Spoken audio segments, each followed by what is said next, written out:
મારી મુલાકાત સૌથી પહેલા પ્રીતિ ઘેટિયા સાથે થઈ હતી. એના થ્રુ મુકેશ સોલંકી મારી સાથે સંપર્કમાં આવ્યા. મેં ફરિયાદ નોંધાવેલી છે. મારા ઉપર મેન્ટલ ટોર્ચર થયું છે અને ફિઝિકલ અબ્યુઝ થયું છે, એની ફરિયાદ નોંધાવેલી છે. મારા લગ્ન તોડાવ્યા છે.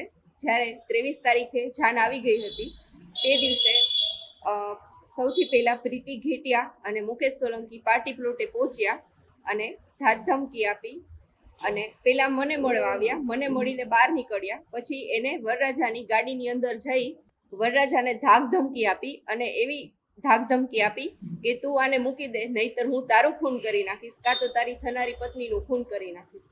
એના લીધે જાન પરણ્યા વગર પાછી ગઈ છે. પ્રીતિએ મુકેશને મને મળાવ્યા હતા અને પ્રીતિ બધી બાબતમાં મુકેશને સપોર્ટ કરતી હતી અને કોઈ પણ જગ્યાએ પ્રીતિને મુકેશ સાથે જ છતાં આવતા હતા.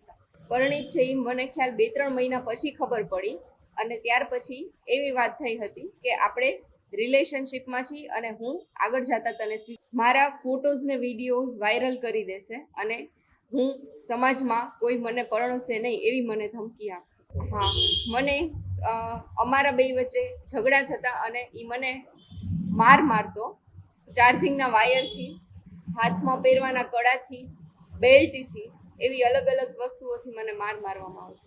એ મને પહેલી વાર જ મળ્યા હતા ત્યારે મને કીધું હતું કે બંને ગવર્મેન્ટ ટીચર છે પ્રાઇમરી. પ્રીતિ ઘેટિયા મોરબી જિલ્લામાં અને મુકેશ પડધરી જિલ્લામાં પ્રાઇમરી સ્કૂલમાં ટીચર છે.